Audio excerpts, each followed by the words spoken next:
10 habits smart people use to physically rewire their brains for happiness. You had a good day. Nothing went wrong. The work got done. Someone laughed at a joke you made, and the evening was finally yours. But then, somewhere around dark, a quiet part of your mind woke up and it started looking for the catch, looking for the thing that's definitely about to break. If you're like most men, the quiet rarely feels like peace.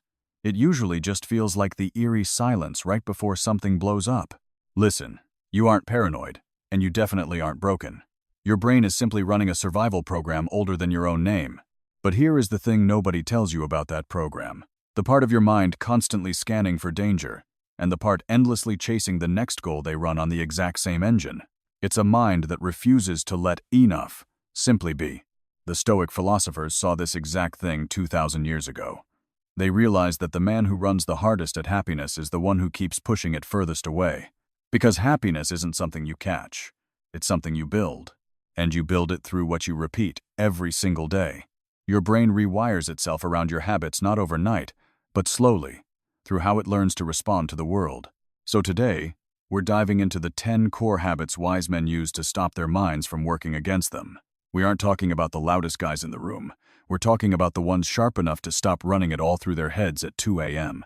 By the way, if that first minute felt a little too accurate, tap the like button right now. Now, let's get into habit number 1. Habit number 1. You have to interrupt the loop. We all know the feeling. You catch it 3 sentences in, or right after reading a text that felt a bit off. One small thing lands, and your mind immediately builds a massive disaster. The ridiculous part? None of it has actually happened. And logically, you know most of it never will. For years, you've probably assumed this was a flaw in you, a defect you had to hide. It isn't. Psychologists have measured this directly. Across nearly everything human cognition touches, bad information holds infinitely more weight than good. Dr. Roy Baumeister and his colleagues literally named their landmark paper exactly that. Bad is stronger than good, so that downward spiral isn't a sign of weakness. It's a highly evolved survival system that kept your ancestors alive. It's just still running, untouched, in a modern world that no longer holds the life or death threats it was built for. You're running ancient code. But the beauty of code is that it can be rewritten. And the fact that you're listening to this tells me you'd rather understand the machine than blame yourself for it. That mindset is rarer than you think. That brings us to habit number 2. Stop scanning when nothing is wrong. Picture this. It's a completely calm afternoon. Nothing is on fire, and nobody urgently needs you. Yet, you catch yourself doing a slow sweep of your entire life, checking every corner for potential problems, exactly the way a bodyguard checks a crowded room for exits. A lot of men proudly call this being careful or being prepared. But let's be honest, it's not. It's a tax paid in full, every single day, on threats that will almost certainly never arrive. A mind always braced for the next problem never gets to actually set the weight down. You have to remind yourself that peace isn't a warning light. Sometimes, the quiet is just quiet. Nothing is coming for you today. You have to allow yourself to accept that. Habit number 3 is learning to hold the good a beat longer. Think about the last time something genuinely good landed a real laugh, a warm moment with family, or a project that finally went right. If you're like most driven men, your brain was probably already 3 tasks ahead before you let yourself feel any of it. The truth is, your life isn't lacking good moments. You're just letting them pass through you without sticking. In psychology, the specific skill of anchoring these moments is called savoring. Researchers Fred Bryant and Joseph Veroff spent years studying this, and they found that positive experiences simply don't stick to the brain on their own. They slide right off. To change that, you have to purposely hold on to them for a few seconds longer, so your mind actually stores them. Let me be clear. This isn't forced, toxic positivity. It's simply refusing to drive past your own life without looking out the window. Good moments won't stay on their own. You have to give them permission to land. Moving on to habit number 4. Move before you think. Ask yourself, when was the last time your body moved before your overactive mind could catch up? When you sit still with a dark thought, it usually digs its heels in. But then you stand up, you start walking, and somehow, by the second block, its grip starts to loosen. Your body was never separate from the complex machinery upstairs. A simple, intentional walk does so much more than just clear your head. Within a single hour, forward physical movement actively changes your brain chemistry, naturally boosting dopamine and serotonin. The science on this isn't subtle, it's rock solid. So the next time you're spiraling, don't feel pressured to instantly hit the gym for a heavy lifting session. Just reach for motion. Stand up. Feel your feet take the weight of your body. Walk until those heavy thoughts have to struggle to keep up with your pace instead of the other way around. Physical motion moves the obstacles that mere thinking cannot. Stand first. Solve second. Habit number 5 is probably one of the hardest for our generation. Rest without the guilt. We've all been there. You finally sit down after a brutal day, and before your body even settles into the cushion, that damn voice in your head starts nagging, telling you that you should be doing something productive. The harsh reality is this. You might rest your physical body all the time, but you almost never let the talking part of your mind stand down. A nervous system on high alert cannot relax when it's constantly being told it hasn't earned the right to. We've been conditioned to view rest as a luxury, or as a reward reserved only for those who have burned themselves to the ground. It's not. Rest is the fundamental biological condition that makes the work possible in the first place. You don't owe anyone that lingering guilt. You just need to let yourself put the weight down for a while. Habit number 6 ties directly into finding that peace. Say the quiet thank you. Look back at today. There is undoubtedly something you were grateful for. But chances are, you drove right past it without naming it.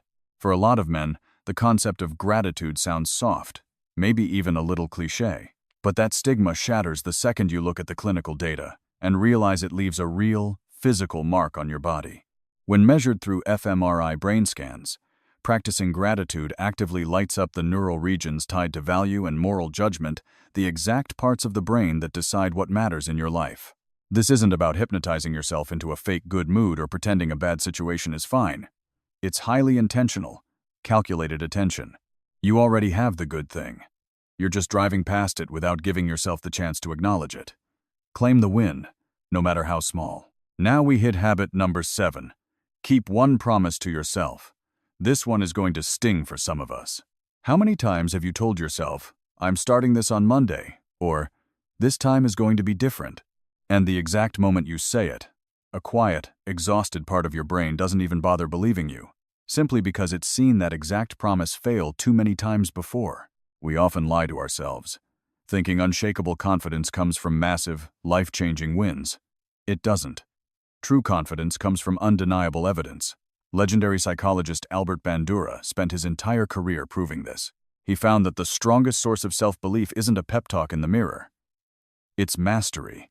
It comes from the incredibly small things you say you'll do and then actually do.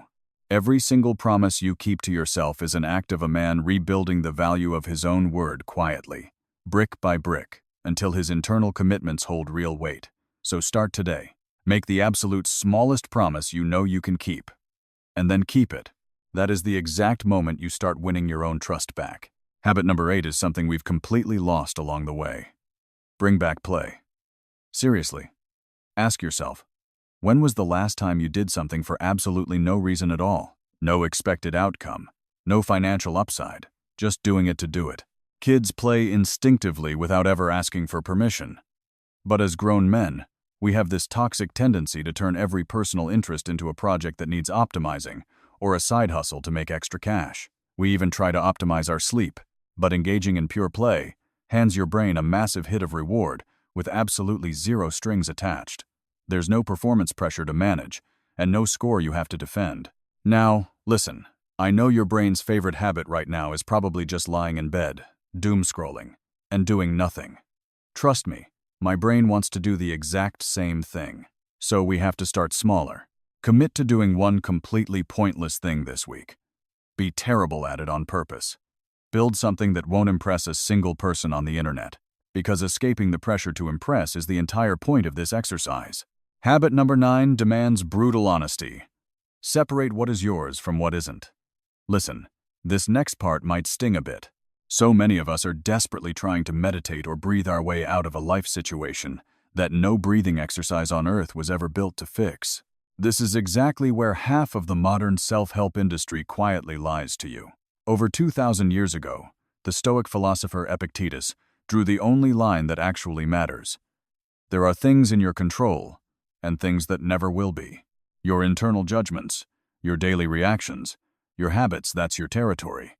But the external circumstances themselves, often, they are completely out of your hands. You cannot outwork or outmeditate a reality that is genuinely crushing you. And frankly, telling a man carrying the weight of the world on his shoulders that his suffering is just a mindset issue is a very specific kind of cruelty. Look at your life right now. A portion of the burden is yours to carry. But a portion of it was never your business to begin with. And you have the right, and the responsibility, to recognize the difference. Finally, we reach habit number 10. Become the one who returns. We all know the cycle. You break the streak just once you miss a day at the gym or skip a week of reading, and you quietly file the whole effort into a drawer labeled failure. But here is the secret.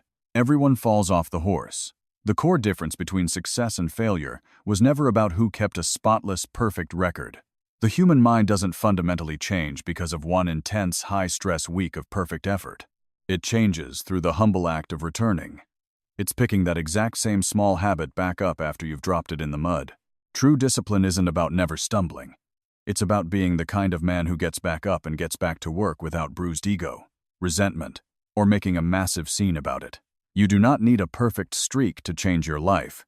You just need to be the guy who keeps coming back. Before we wrap up, there is one more vital thing we have to discuss, because none of the habits we just talked about can survive in a vacuum. Right now, young men in the West are experiencing the highest rates of loneliness ever recorded. Recent Gallup data shows that roughly 1 in 4 men feels profoundly isolated on any given day. This matters immensely for us right now, because all the Stoic inner work in the world eventually hits a hard ceiling if you are completely isolated. The longest-running psychological study on a life well lived consistently points to the exact same conclusion. It isn't just habits that keep a man from collapsing when things get dark. What holds him together is having 2 or 3 real brothers in his life, guys who would immediately notice if he suddenly went quiet. You can train your mind alone if you want to. But to truly break through and grow, you have to build that strength next to a real, flesh and blood person. That is the half of the equation that no morning routine can ever replace. So look back at the 10 habits we've walked through today. Notice what they are missing. Not a single one of them asks you to add more weight to your shoulders, no demands for more effort, relentless output, or blind chasing. Every single one is about actively and intentionally stopping the run. That is the wisdom the ancient Stoics understood, and it's what our modern society desperately wants to forget. As Seneca once wrote, the harder a man chases happiness down the wrong road, the more distance he creates between himself and it. The problem was never your lack of effort. The problem was the direction of the race. The piece you've been frantically chasing was never out ahead of you, waiting to be caught. It is built, quietly and intentionally, by the actions you repeat. And ultimately, it arrives as the reward left over when you finally stop desperately running at it. Remember, the brain you have right now isn't the final version. It's just the shape your habits have molded it into so far. What you choose to repeat tomorrow is exactly what it will become. If any part of this video felt like it was written specifically for you, it was. Hit subscribe, because the next conversation is already waiting for you. And drop down into the comments right now. Type the number of the habit that hit you the hardest today. Just the number. I read every single one. On your screen right now are 2 more videos diving even deeper into how your mind actually works, and why the quietest men are often the ones who see the most. Pick the one that speaks to you today, and I'll see you over there.